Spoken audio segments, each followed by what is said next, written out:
அனைத்து அன்பு உள்ளங்களுக்கும் இதயபூர்வமான வணக்கங்கள். இன்று நாம் உங்களோடு பேச இருப்பது கும்ப லக்னத்தை பற்றி. கும்ப லக்னம் அப்படின்னா சரி, மகரம் கும்பம் 2 ராசிகளும் சனி பகவானுடைய ஆதிக்கத்தில் இருக்கு.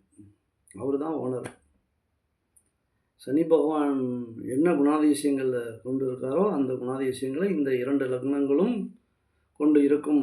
அப்போ அதுலேருந்து பிரதானமாக ஒரு குணாதிசயங்கள் இருக்கும் அப்படின்னு பார்த்தீங்கன்னா, இந்த காலச்சக்கரத்துக்கு பார்த்தீங்க அப்படின்னாக்கா 11ஆம் வீடாக வரக்கூடியது தான் கும்பம். 11ஆம் வீடு அப்படிங்கிறதே ஒரு பெரிய லக்கு தானே.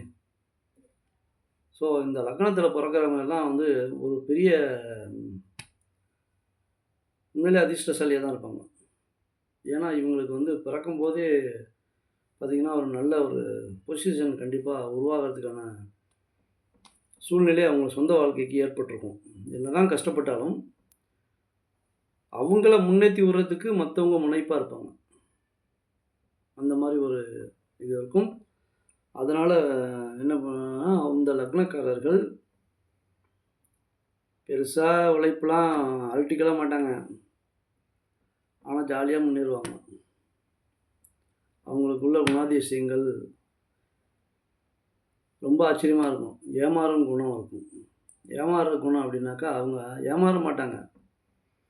தெரிஞ்சே நம்மளை ஒருத்தவங்க ஏமாத்துறாங்க அப்படின்னா அதை தெரிஞ்சே இவங்க வந்து அந்த இதுக்கு ஆட்படுவாங்க. பரவாயில்ல அப்படின்னு. அப்போ என்ன குணம் வருது? இரக்க குணம். இப்போ நம்மளை ஒருத்தவங்க ஏமாத்துறாங்கன்னு தெரிஞ்சால் சரி, ஏமாற்றிட்டு போய்ட்டு அவங்க நல்லா இருக்கட்டுமே அப்படிங்கிற ஒரு குணம் இருக்குது பார்த்தீங்களா? அந்த இரக்க குணம் இவங்கள்ட்ட மிகுதியாக இருக்கும். கும்ப லக்னக்காரர்கள்ட்ட உணர்ந்து பாருங்கள்.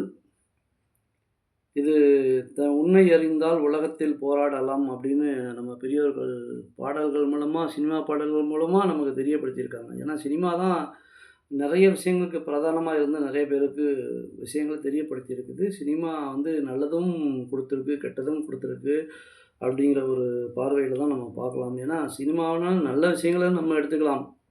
அதில் கெட்ட விஷயங்கள் எடுத்துகிட்டு வீணாக போனவங்களும் இருக்காங்க. நம்ம நல்ல விஷயங்களை எடுத்துக்குவோம் அப்படின்னு. இதிலையும் நல்ல விஷயங்கள் எடுத்துங்க. இந்த குணாதிசயங்கள் என்பது நல்ல குணாதிசயங்கள் தான்.